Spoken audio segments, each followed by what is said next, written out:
Ye kata para Wandawa gumregut magut mangajab ana jejelma suro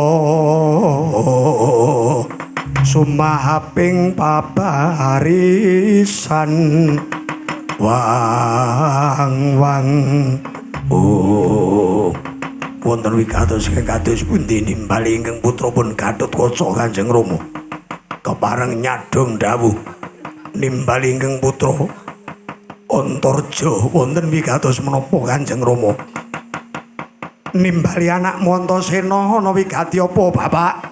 Wah kowe kabeh tak timbali wektu dina iki magayutan kelawan kahanan ana ing negara Ngamarta ilange pustaka Kalimasada sama Mustaka Jamus wis antuk wewengan wis entuk pituduh sapa ing njalari ilange Kalimasada lajeng sinten Kanjeng Rama ora ana liya kejaba amung adimu si Abimanyu Anggawijaya ingkang wani nyidra wani ndustra pustaka Kalimasada sama Mustaka Jamus kamangka awit pangandikane wakmu Puntadewa Kalimasada bakal kinarya sarana pambudidayaning wahyu katentreman. Welah ning apa ya kepara nyata lamun ingkang ndustra Kalimasada kuwi Abimanyu Anggawijaya wis kacetha wakmu Ndarawati kuwi ratu titise Sang Hyang Wisnu. Ngandika lamun Kalimasada didustra dicolong karo Abimanyu Anggawijaya mula wektu dina iki rehne pamanmu Jlamprong ora tumuli tumindak ngadili lan paring pidana kelawan adimu si Abimanyu wektu dina iki aku dhewe bakal tumuju ning Tanjung Anom kelakon Anggawijaya Abimanyu najan ora ngaku yen ketemu bukti nyatane kakon tak patrapi pidana dhewe mula kowe kabeh wektu dina iki ayo ndak kanthi tumuju ning Tanjung Anom adimu Anggawijaya ora gelem nutut tak sowanke ing Pradata Agung negara Ngamarta bangga rampung ana budi sembadana nuninggi wis waken dawuh Kanjeng Rama ora sandadak kesuwen mangkat dina iki.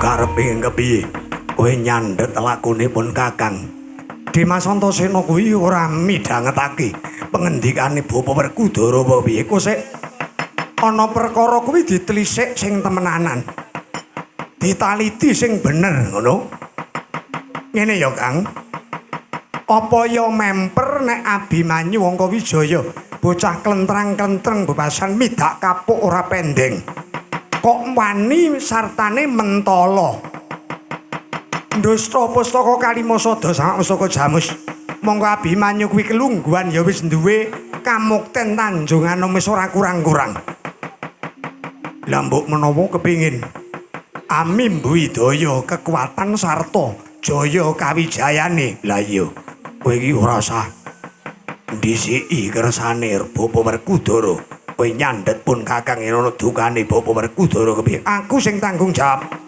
apa ora isin apa ora wirang yen mengko tumandange awake dhewe kuwi kleru iya nek Anggawijaya kuwi kleru tenan ndustra Kalimasada temenanan lah ning nek ora ning iki sing ngendikake kuwi wa Prabu Sri Bathara Kresna.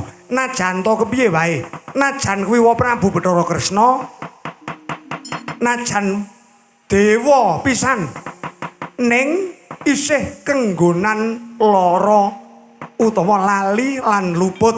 Ngono. Prayogane kepiye? Kakang Garukaca, Kakang Antarja manut karo Antasena. Manut kepiye? Aku sing tak neliti. Iki ada dasar pengendikane wa Bathara Kresna. Kresnane tak telitine, tak trisike, tenan apa ora, nyata apa ora. Aja-aja Kresna sing tekan negara Ngamarta kuwi Kresna Duratmaka, dom sumurping banyu, gelugu ing tumusup ning madyaning ruyung. Yen kaya mangkono aku manut Dimas Antasena. Yen to mengko sono sasmita saka aku tumuli jedul saka Bantala Kakang Garukaca tumuli mudhuna saka Dirgantara. Ya aku manut kowe Dimas Antasena. Ya.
Sinoksmaya minanyaya hasapi sinimpen telenging kalbu pambukaning warana tarlen saking layaping aluyup pindha pesating supena sumusuping rasa ati. Oh lah dalah. Wes karepmu Pendhawar padha daredah ya karepmu. Pendhawar padha sikut-sikutan arep padha bentak sirah sak karepmu.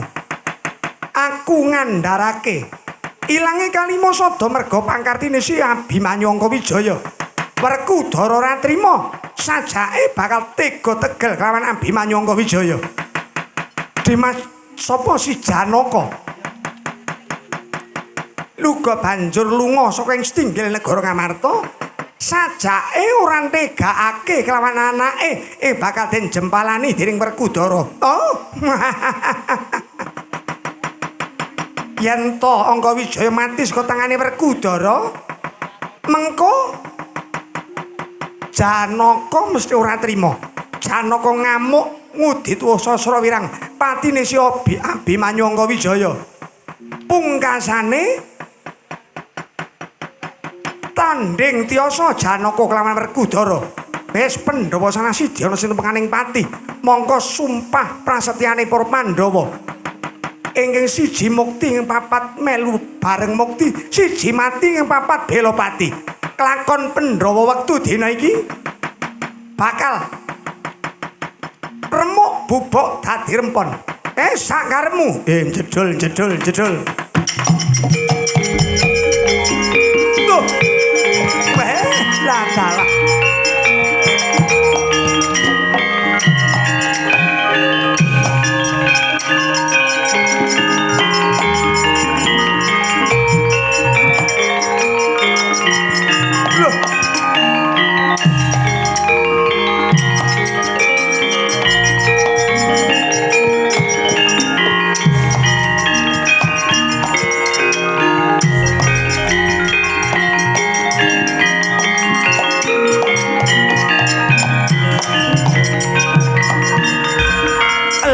Antasena. Ha iya. Wis mau nang kono Antasena? Ya wis lumayan sawetara suwe. Lah kok iki Antarja uga? Inggih oh. Ing putra pun Antarja. Lho lah kok jedul saka ngendi? Saking bumi. Lah Antasena mak bedungus. Kowe ana ngono, ana apa Antasena? Ngene ya wa. Aku kok krungu warta jare Abimanyu kuwi wani nyidra pustaka Kalimasada Samak Mustaka Jamus. Mongko sing ngendikake kuwi mau Wa Kresna. Iya apa ora? Ah iya. Kanthi pamadan apa dasarmu apa? Aku nyuwun pituduhing Jawata ing karya jagat. Ilanging Kalimasada ora ana titikane lambanon ing jugruk andha ing semende. Lah kok dadi Kalimasada ilang tanpa lari saka ing gedhong pusaka ing negara Ngamarta. Bareng aku ngatas ngersaning dewa.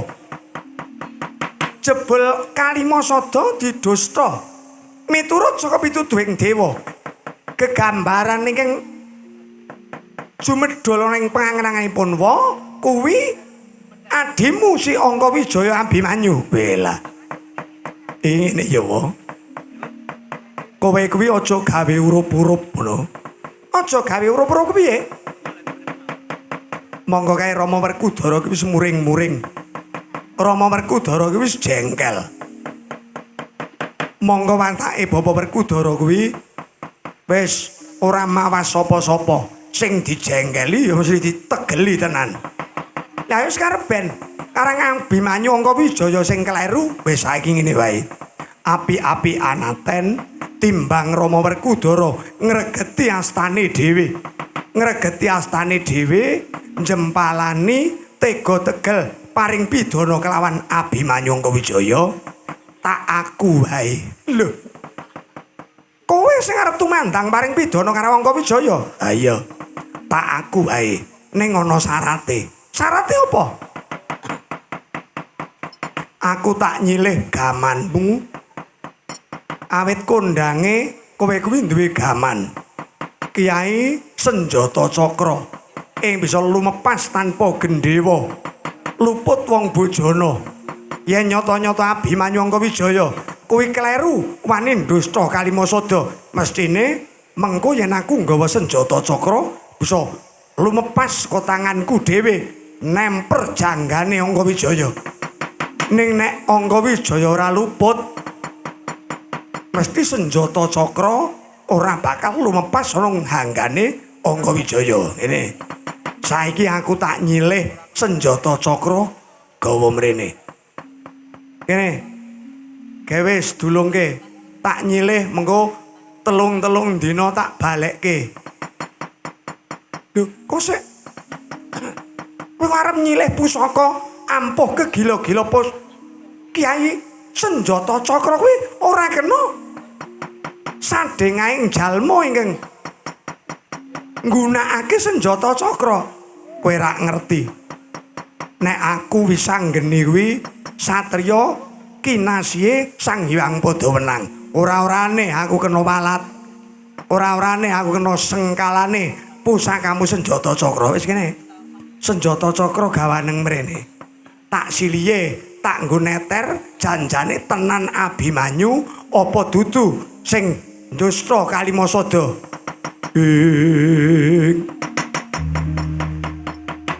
Kagiat risang kapirang ngurinangkul kinempit kampit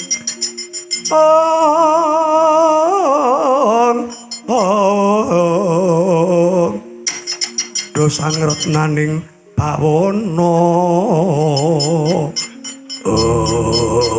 Aduh Antasena, sing gedhe pangapuramu awit saka kesusu anggonku tindak saka ing Darawati senjata cakra keri ana ing gedhong pusaka Praja Darawati. Lho, Wakresna tekan Ngamarta iki ora ngasta senjata cakra ngono apa piye? Ora Antasena. Waduh, wis. Wong aku ki nganggo kendhange Ponidin wae ora juduk. Gabeng-gabeng ora karu-karuan kaya ngono parandene kok arep nggo ngendhangi Salihu. Ora sembodo nek dong direkam dhewe di ora kalah karo Mas Bas ngene. Lah ning kok Wakresna kok tekan kene ora nggawa pusaka kuwi rak ya kepiye? Tenan Antasena, Punwa lali ora ngasta senjata cakra. Kakang Antarja, apa? Kepiye? Yen to ora ngasta senjata cakra, Wakresna mbok menawa ngasta Puspita Wijaya Kesuma. Yen nganti Rama Werkudara tega kelawan Abimanyu, cilik loro, gedhe Abimanyu temekaning pati, mengko ditambani nganggo Puspita Wijaya Kesuma. Oh iya. Senjata cakra Wakresna ora ngasta, aku nyilih Puspita Wijaya Kesuma.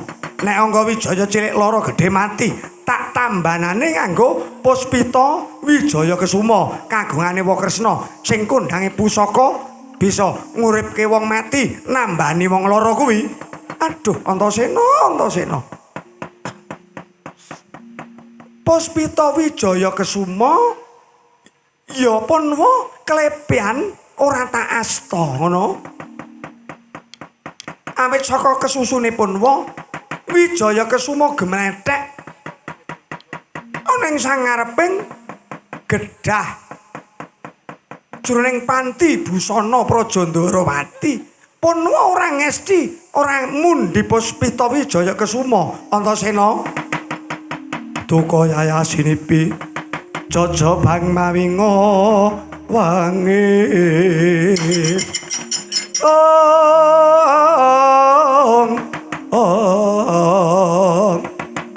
Terus cekak gampange Wakresna kok mencela-menceli. Pusaka loro kuwi mau Wijaya Kesuma, senjata cakra 3 kaca paesan.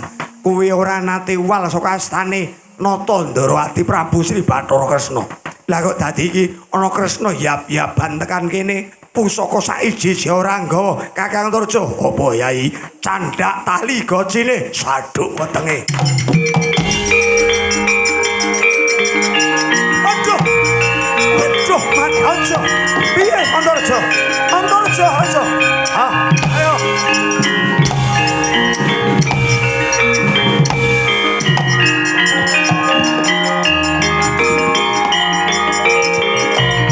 Belajar.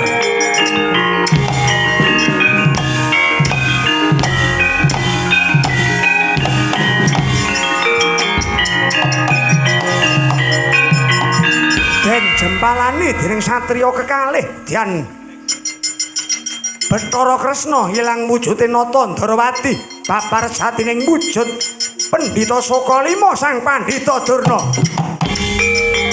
Larak.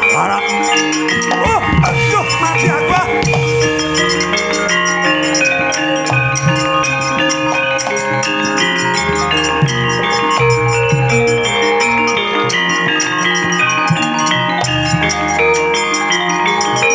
Waduh, mati aku.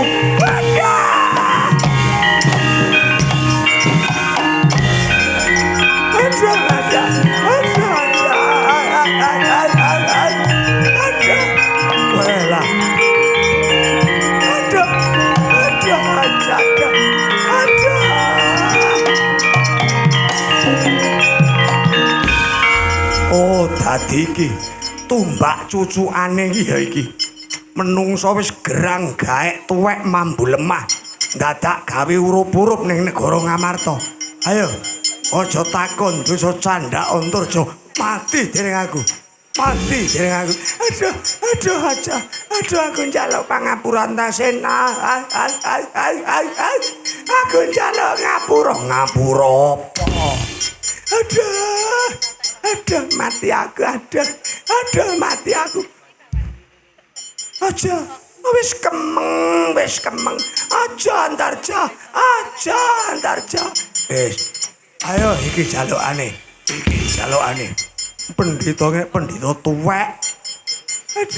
Aja.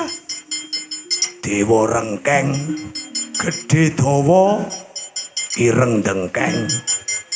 Rengkak sila, ireng mangkak, kusiala. Aluwah. Welah, sisip sembiri iki ditutke para Kurawa, ditandangi Handakawana wonten dawuh Raden.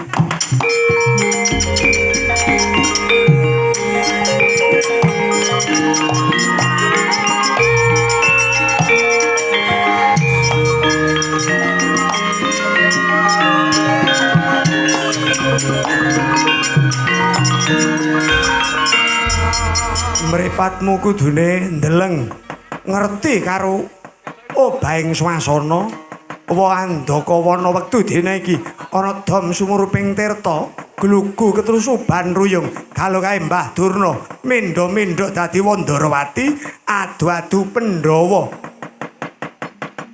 Ayo kowe sing kudune panggah nrenggalangi lakuning mungsuh ing bakal gawe wisuna gawe gendro ana negara Ngamarta lenggah sekeco mangkih kula unduraken Raden.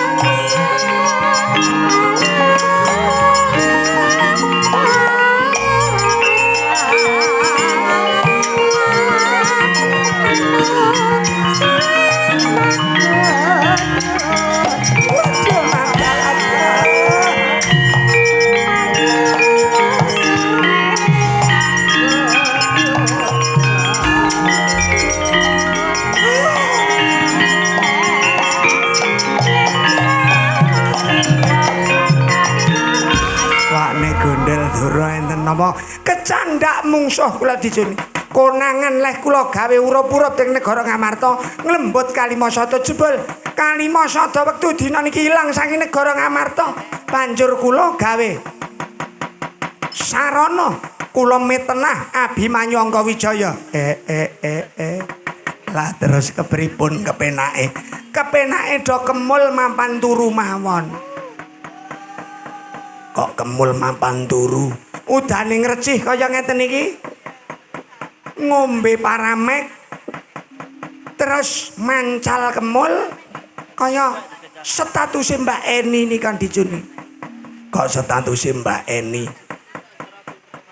suasana dingin kayak gini enaknya kita mancal kemul terus tidur ya coy napa nggih mengko terus gawe status meneh masih males bangun ya Pak Su. Kok Pak Su niku sinten? Sumadi apa sinten kula ora genah. Kersane Wakni Gondel Durna. Kurawa kon maju ngrubut bocah-bocah Pandhawa. Ayo ngger Kartomarma Satama Durgempa sak panunggalane. Wakni Gondel Durna konangan maju bedhan negara Ngamarta rebut Kalimasada kanggo gayuh wahyu katentreman nggih ngesaken dawuh wawan.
mangamorawarwu rahan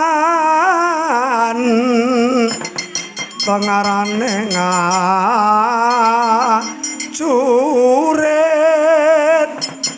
kang maguru kangsa tatak kadi putula para panggri ing Turanggesti berkata ingkang wajala layu sapi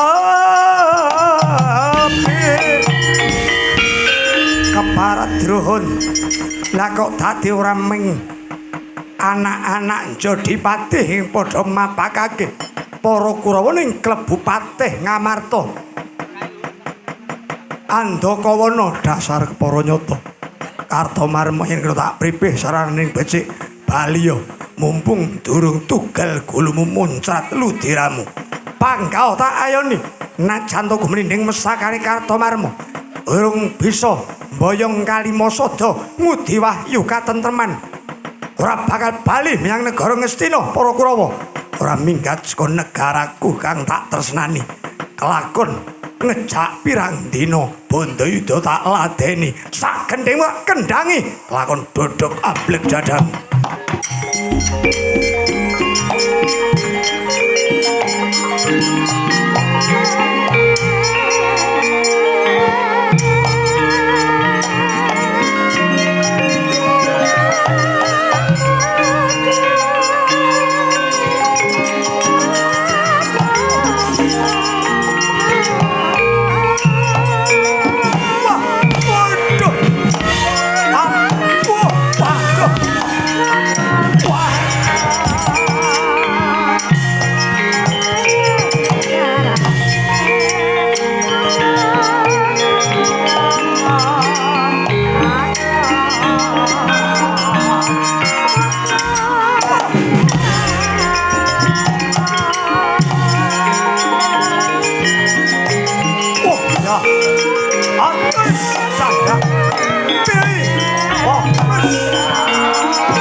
Marwah tanding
tiba kandheping Bantala tuhu kasesering yuda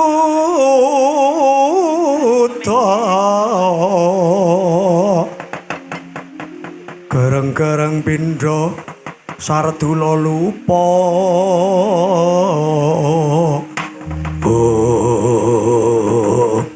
oh latalah lho iki menika Andakawana wah aja kuwatir nggih aja meneh ming Andakawana anak-anak Jodipati anak Werkudara tandhing ana legane nganti kowe bisa mateni salah suwijining anak Pandhawa oh gedhe ganjaramu kowe kepengin njaluk ganjaran apa mengko bakal dipinangkani dening anak Prabu Duryudana piye sida arep rabi karo bocah KKN biyen kae apa ora bocah KKN ingkang pundi biyen kowe rak wis tau WA aku jare wetonmu wage kono paing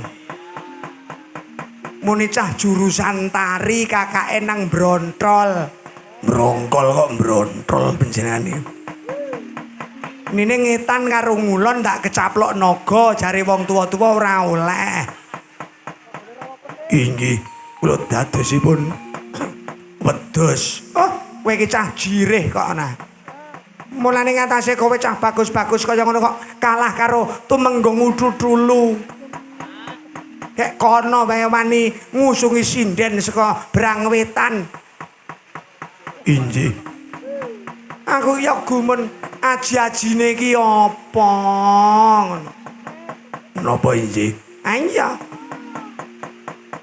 ing ngatasé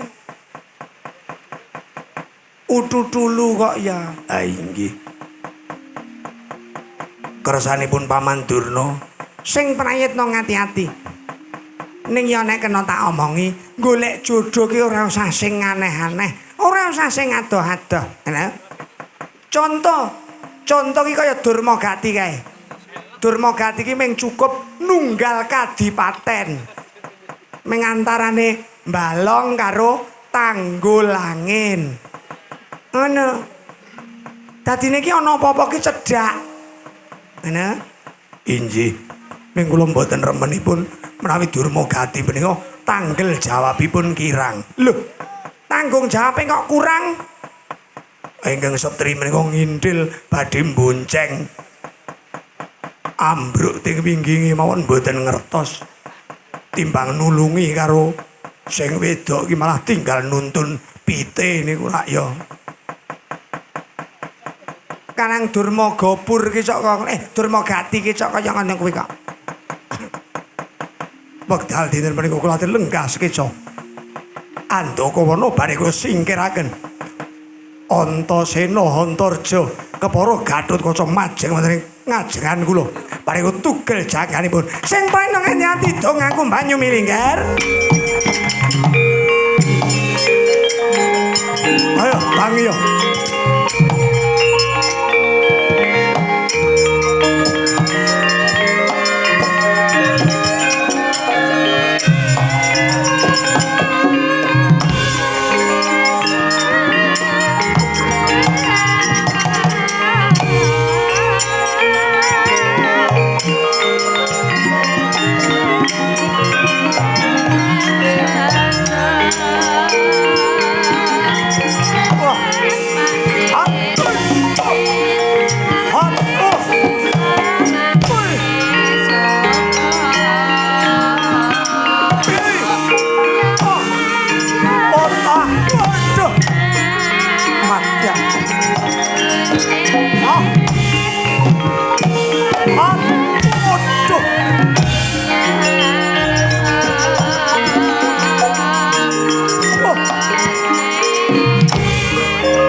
Kawana wae kok keok ora.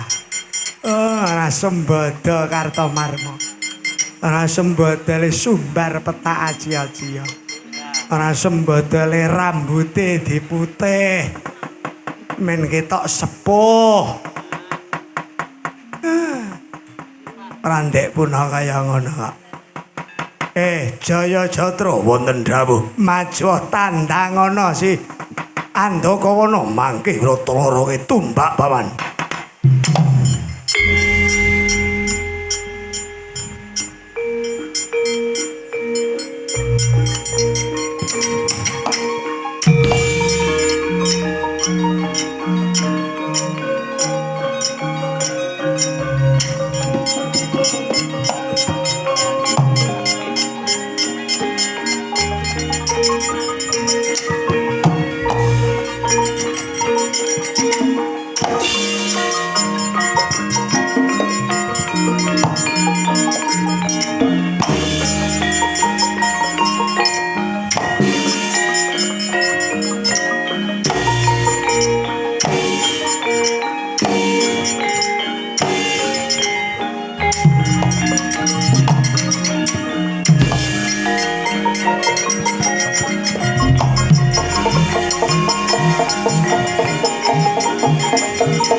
Adine para Pandhawa si Andakawana anak-anak Pandhawa kono maju mrene bakal tugal pundhake bakal tigas janggane muncrat ludirane bedah dadane mrodo lususe lakon mecer-mecer polone polomu kuwi.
Kalimasada mo bapakmu sing ora tata ora urus wis tuwek kuwi kudune mikir sangune kanggo bali sowan ngayunaning Gusti Lah malah gawe urup-urup mimba-mimba Wandarawati. Ayo bali. Besok ora gelem saiki ora gelem bali sungut tampanan. Aduh. Wah. Wah.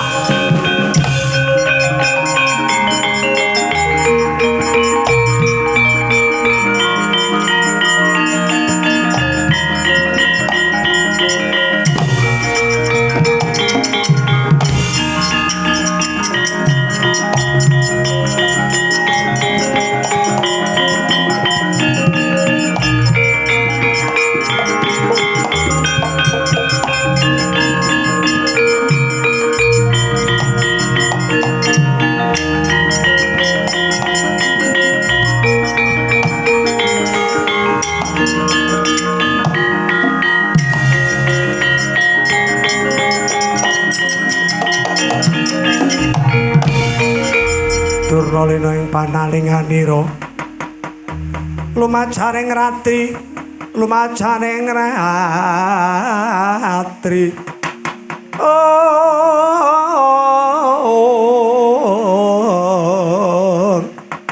jinandak sang Dresta Jumena tiniga sangganira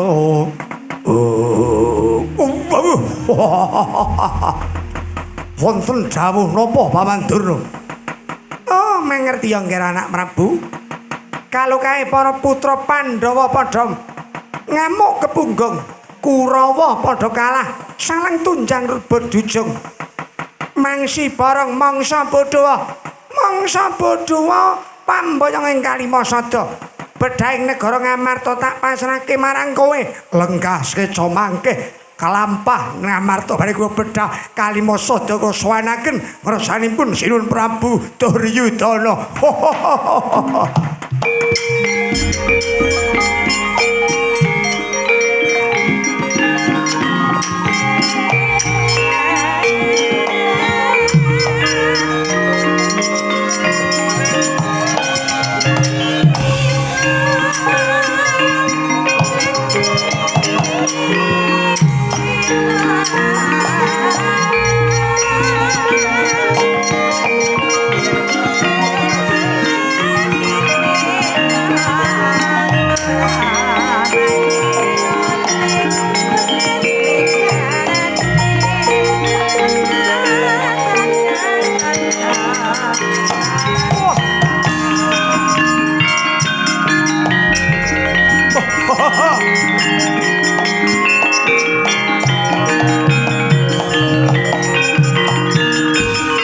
Satria gentileng murup dadane sak tebok sapa?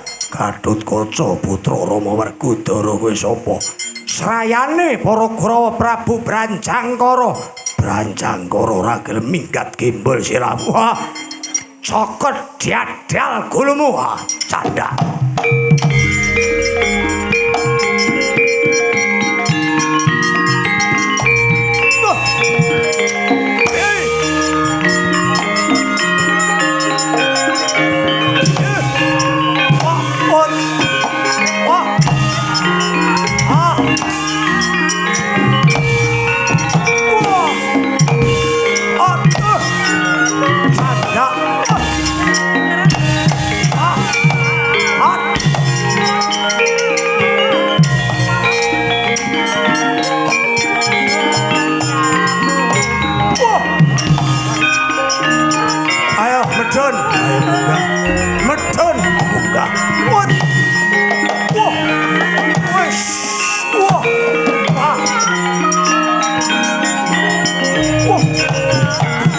Wah, kurang ajar ya.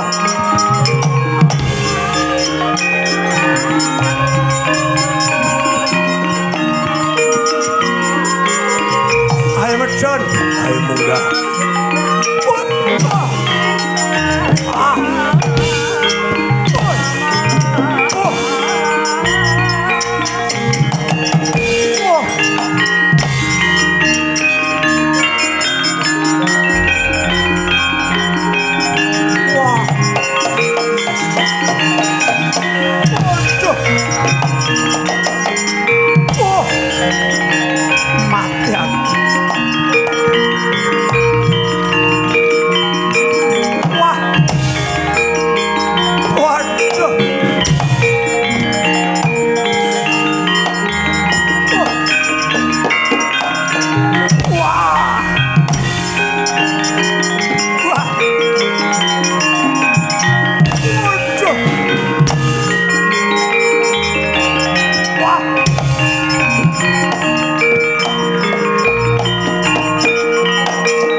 piye ngger angger branjang pur. Waduh jan pun. Lah kok dadi kula mboten ngeman untu kula niki. Kelakon Gatotkaca niku tak cokot temenanan. Aning kepripun dijotos mawon kemencling. Lah ya layak wong Gatotkaca kuwi saranduning anggo disalini nganggo rajaning wesi. Dodo blebekan waja. Dengkul utawa gares linggis. Delamaan pacul epek-epek cakra lengen. Godo pundak dendra sirah Prunggosari. Wah, lah dalah. Lah kok dadi Gatotkaca ampuhe kagilo-gilo. Kepripun niki Njeng Pate? Wis ditunggu lenane para Pandhawa wektu dina samengko. Wektu dina iki kowe kalah, para Kurawa padha kalah. Wakne Gondel Durna. Kula dicuni. Niki sing gawe urup-urup sampeyan sing kudu ngundurke anak-anak Pandhawa. Mangke kula undurke anak-anak Pandhawa.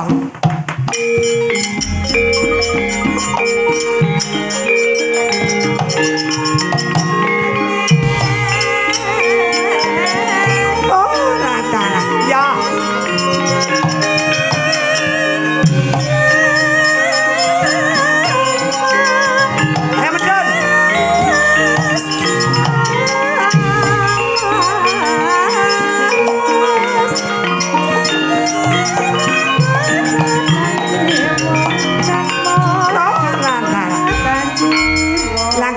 Kowe sak karepmu dhewe. Ayo. Nek bapakmu ngerti kowe arep maneni karo Mbahmu Durna, iya? Mboten. Arep maneni karo Mbahmu Sukalima? Mboten. Bapakmu ketemu aku nyembah dalamaan. Wanguno Kalimasa tak jaluk karo bapakmu diwenehke. Ayo, ora gelem mundur idoni dadi awu. Wah.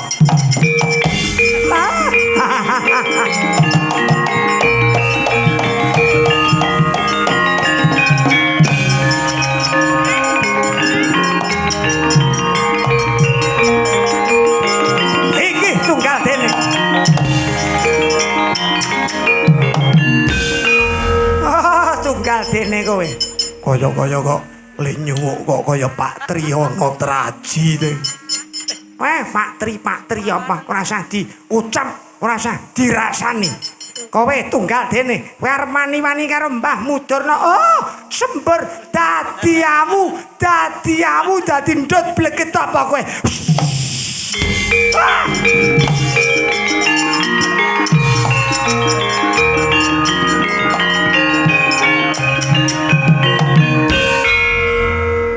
Wong gendeng ya kaya ngene iki.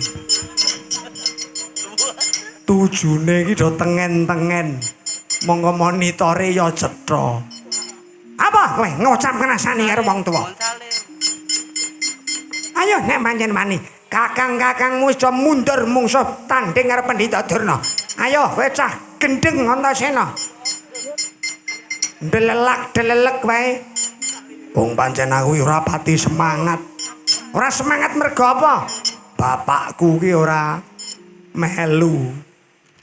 Ora dadi sisak panggung, ora. Njer ganti bapak asuh saka Mertan. Ganti bapak asuh kudu jenderale petak, kudu. Mulane aku lak ora pati semangat. Nganti arep guyu wae ora iso. Arep guyu ora iso anu iso piye. Ora gelem mundur kanggo tamu dadi awu kowe.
Antasena, aja Antasena.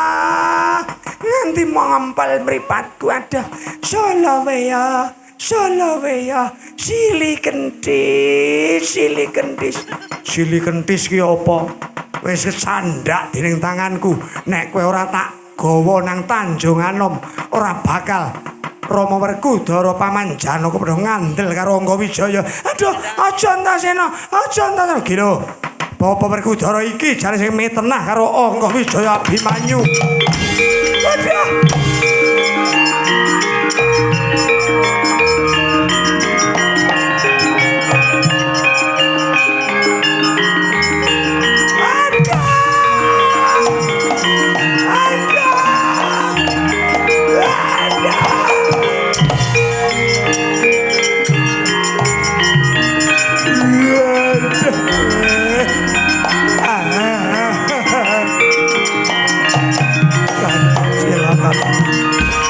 Durna dicekel karo Antasena digawa lunga nang aduh Kurawa pancak baris pendem ayo ditututi Kakang Durna ditututi Kakang Durna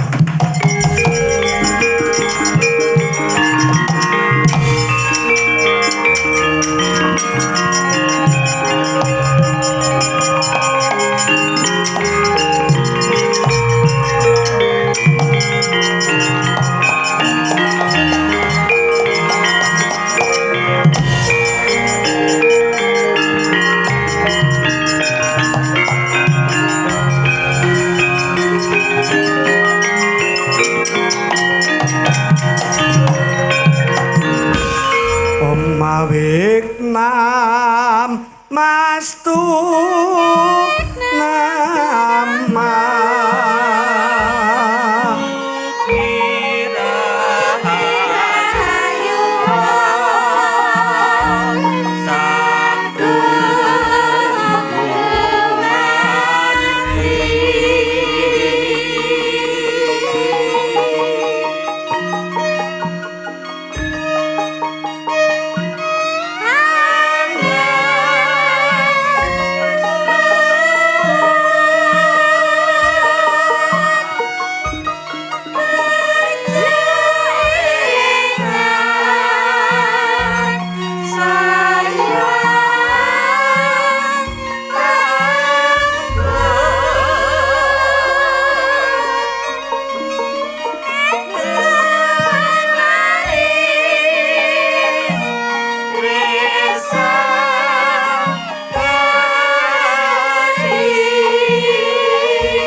Aduh Kanjeng Ibu ngaturaken kaluhuran kawilujengan rawuhipun wonten ing Tanjung Anom Kanjeng Ibu.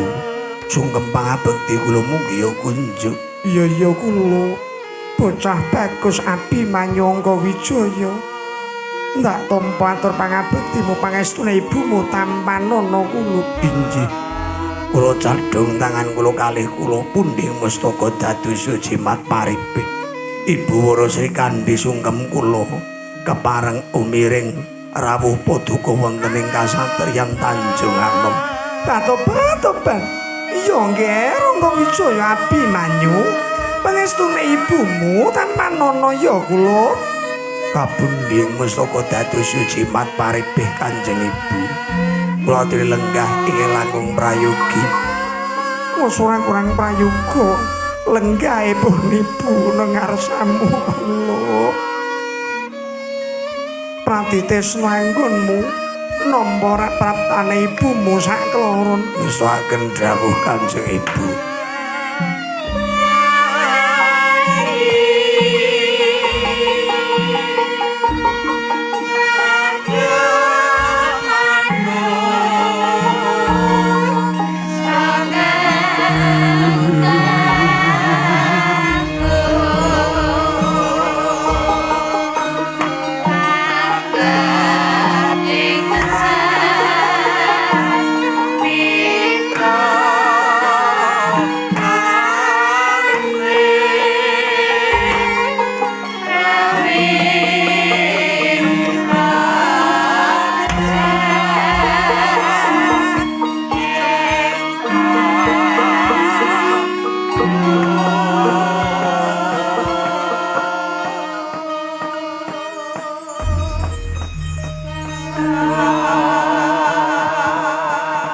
Pirata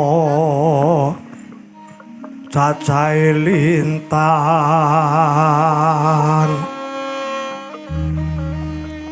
langit biru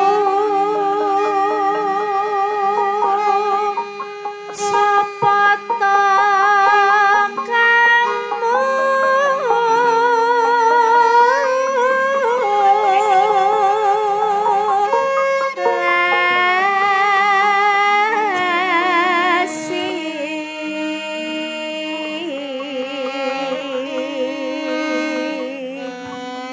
sapa ta kang gawe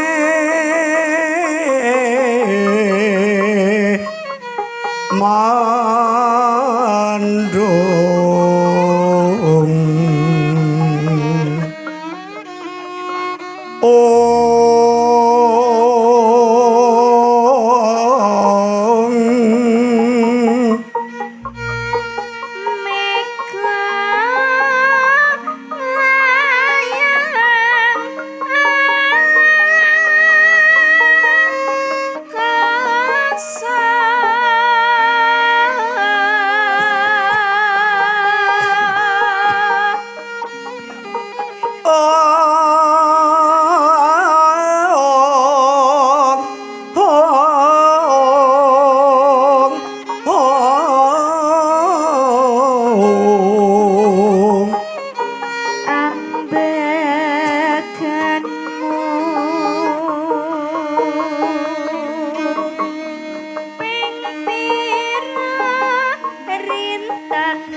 Tobat, anakku bocah bagus.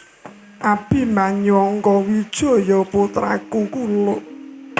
Syukur bejo sewu dene kowe ora kena. lelara sartane popo jiwa lan ragamu. Injih Kanjeng Ibu, liripun kados pundi? Paduka ngendika kados mekaten. Amung tansah tom-tomen kelawan gegawangan sarta pamikiripun ibu kula. Sawetara suwe anggonipun ibu tansah ngangen-angen temah tumemen kelawan kahanan wing Tanjung Anom kene Angga Wijaya. Kaya-kaya anggamu madeg suraning driya ning adilaga.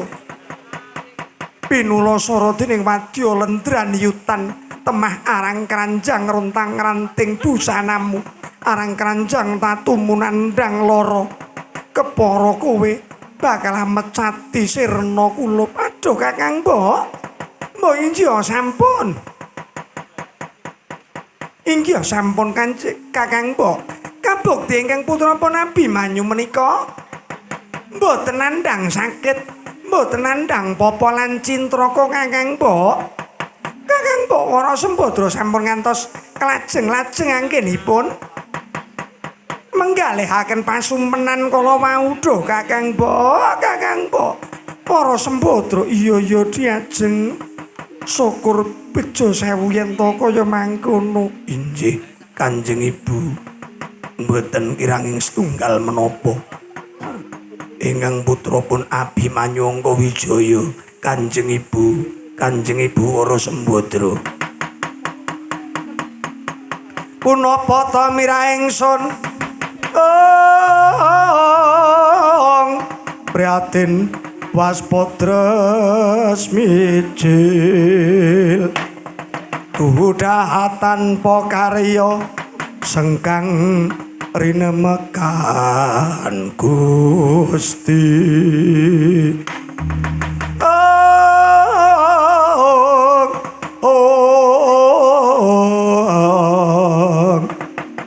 Galung rinu sak sekarnya sumawur gambir melati.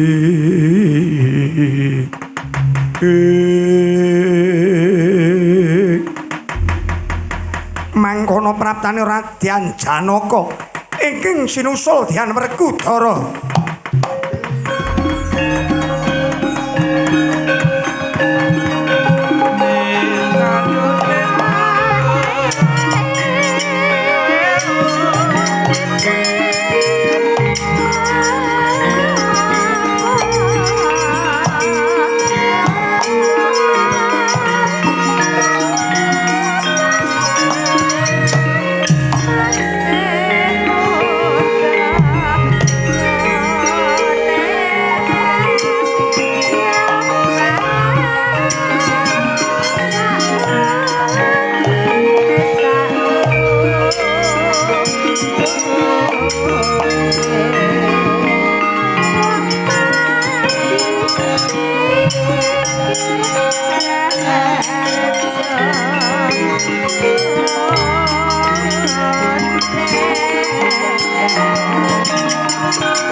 Kula Abimanyu Angga Wijaya ramamu sarta wakmu Jodipati praptana ing Tanjung Anom kene. Injih Kanjeng Ibu.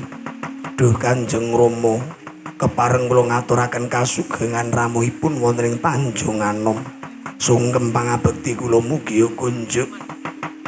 Ana bocah ora ngerti tatanan ora usah dadak ngaturke pangabekti kelawan Janaka. Werkudara sungkem kula mugi kunjuk. Wah, ora usah api-api, ora usah etok-etok. Ngaturke bekti karo wong tuamu Jodipati.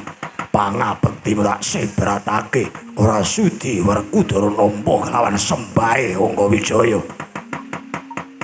Bocah dileliting, bocah dikudang-kudang, wiwit kuncung nganti gelung, bareng wis cerapang. Lah kok dadi malah ngorek-orek raine wong tuamu ing Ngamarta. Kowe ngorek-orek raine wong tuamu para Pandhawa, karepmu kepiye?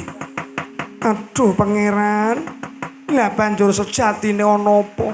Dene sumengko pengawak Bajra anggonmu prapta ning kasatriyan Tanjung Anom kene pangeran. Ibune Abimanyu ki ora usah melu-melu perkara iki. Iki perkaraning negara, iki perkaraning Pandhawa. Wonten menapa Kanjeng Rama? Wonten menapa to pangeran? Monggo kula aturi ngendika. Ingkang wijang ngendika ingkang cetha. Lekno mripatmu jerengen gobokmu Abimanyu. Lamun to negara Ngamarta wektu dina iki tintrim. Akeh bencana, akeh daredah sartane Brahmacara. Awit saka ilange Kalimasada saka ing gedhong pusaka. Miturut pinasis, lamun to ingkang jalar ilange Kalimasada wektu dina iki. Ora ana liya kejaba amung anak Janaka, anak para Sembadra tinimbang kowe gawe wirang marang wong tuamu. Kowe ngalap kelawan pusakane wakmu ing Ngamarta. Kelakon wektu dene iki tak untapke nyawamu.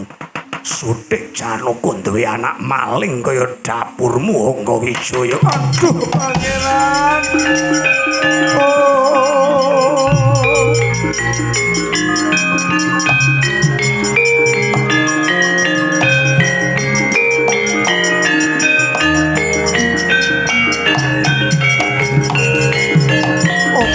Wontolo anakmu lamun to ndusra pusaka Kalimasada sak mustaka jamus kok gawe apa? Ora usah dadak kowe melu-melu.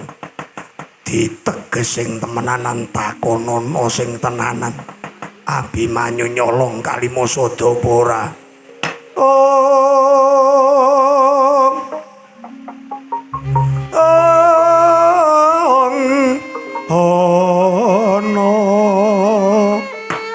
Aduh kulup Abimanyu. Kowe kuwi anak satriya. Kowe kuwi tedhak turuning Mandura kula. Lah kok dadi nista temen bebudenmu. Kowe kurang mukti apa? Kowe kurang wibawa kepiye? Ndak kira kowe wis ora kurang-kurang kawibawan, kamukten sartane kekucah. Kelawan kebiaring kadonyan kula, parandene kowe mentala.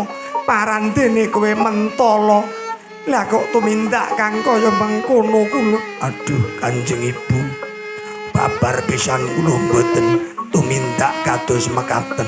Menapa malih kula wantun dusta pustaka Kalimasada samak mustaka jamus. Menawi to kula kelampah dusta pustaka jamus Kalimasada trimah kukut jagat kula Kanjeng Ibu. Gila pangeran, anakmu ora nglakoni, anakmu ora nyolong Kalimasada, lah kok mentolo temen. Kowe dak siya kowe mitenah karo anakmu dhewe pangeran Arjuna.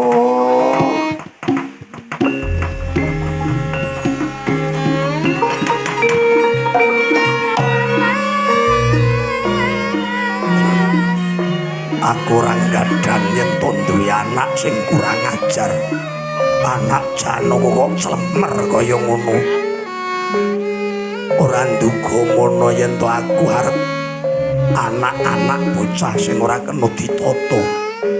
Wah, yen kowe ora mentolo ngajar anakmu dhewe kene tak idak-idake timbangane krasa tangane wong liya keduga tak kramasi epek-epeke bapakmu dhewe.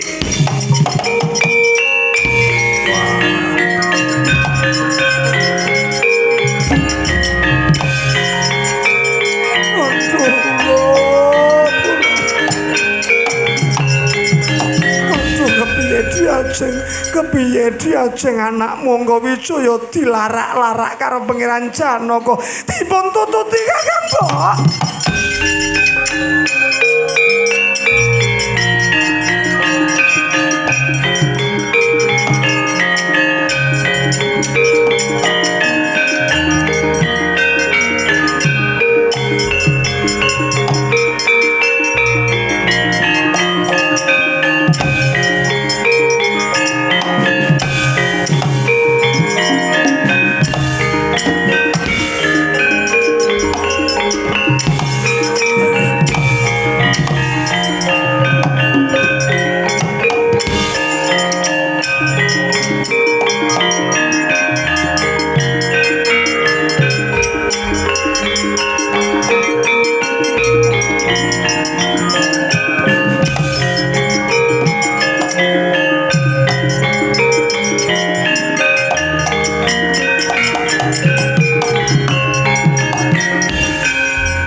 Kanjeng Rama, kula aturi mejahono kewa ingkang putra pun Angga Wijaya.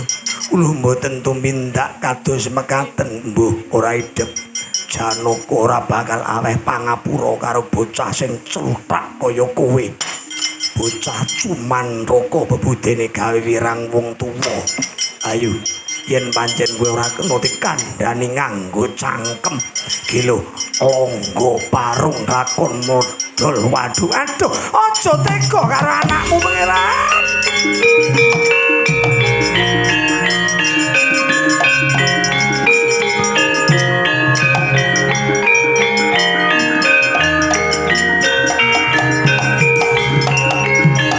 Katobat, lah kowe iki wong lanang apa? Kowe iki wong tuwa apa kok arep tega tegel karo anakmu? Anak-anak kok ora kena ditata malah gawe isine wong tuwa. Gawe wirang wong tuwa kuwi karepe kepiye? Ora. GS marep rene. Kon marep ono arep tok kapake. Kapake ora. Kahanan kaya ngene iki nek glamit-glamit iki malah ora krungu apa-apa. Kemrosak saya ora cethok. Banjur karepmu panjenengan ampun tega kaliyan ingkang putra, ampun tega kaliyan ingkang putra pun Nabi Manyangka Wijaya. Angga Wijaya menika sampun pratela nek Angga Wijaya kuwi ora tumindak ndusra pustaka Kalimasada. Mbuh ora idep ingkang bakwaku wirang aku isin apa yen sampeyan arep tega karo anakmu dhewe wis ora sandadak ngajar Abi Manyangka Wijaya lakon tak kruwas ning Wala Sri Kandi.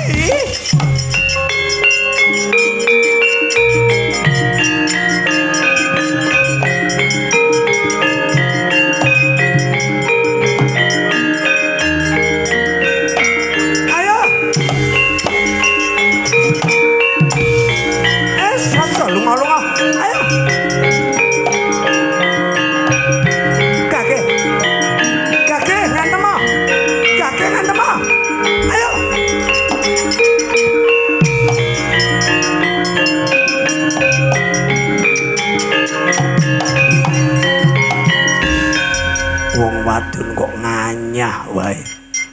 Lah kok ceriwise ora jamak-jamak. Dadi pepalanging lakuku anggone bakal midono kelawan Angga Wijaya Abimanyu. Lakon tak singkirke saka Tanjung Anom, lepasi jemparing tambuh-tambuh tibane.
ing jemparing Radyan Arjuna angengingi jajanira Dyan Wara Sri Kandi kendhang katempuing jemparing ing kono samangke tumiba ing kayangan Suralaya.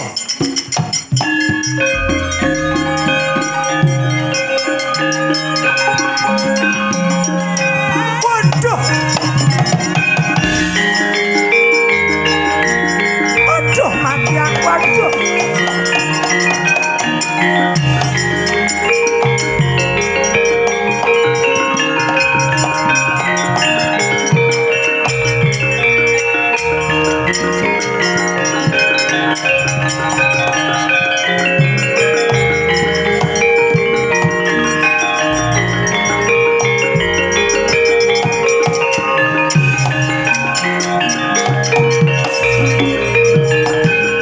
Abimanyu, lah kok jebul limpen kuno musi temenanan kulo. Ibumu Wara Sri Kandi bebelo kelawan kowe. Ilang tak kedhepake kepara. Wektu dina iki ramamu saya ngangsek anggone mbujung kelawan kowe. Ayo tak kandi golek papan pandelikan kulo. Golek papan pandelikan nanging Kanjeng Ibu. Kelatah kados pundi anggen kula mbuktekaken menawi kula mboten dusta Kalimasada diwatulke kakekmu Semar kula.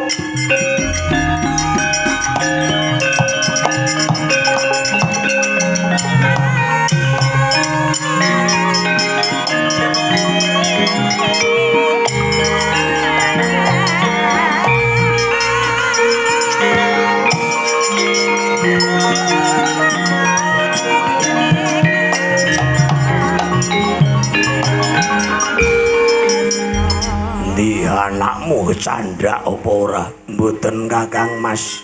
Mulane anak-anak kuwi diajari diwarai sing becik sing bener. Ora kok karo wong liya kok njar-njir. Petakilan saawan mau anakmu ya ora? Inggih Kakang Mas. Duwe anak jenenge apik-apik wangsit Sinom Parijata. Angger-angger karo wong kok ngacungi ngene. Randek puno kaya ngono kok jangjing karo wong gerang. Nang endi Abimanyu? Abimanyu melajar kalian Yayi Wara Sembadra. Wah, kelakon malinge ucul dioyak monggo kula dherekaken Kakang Mas.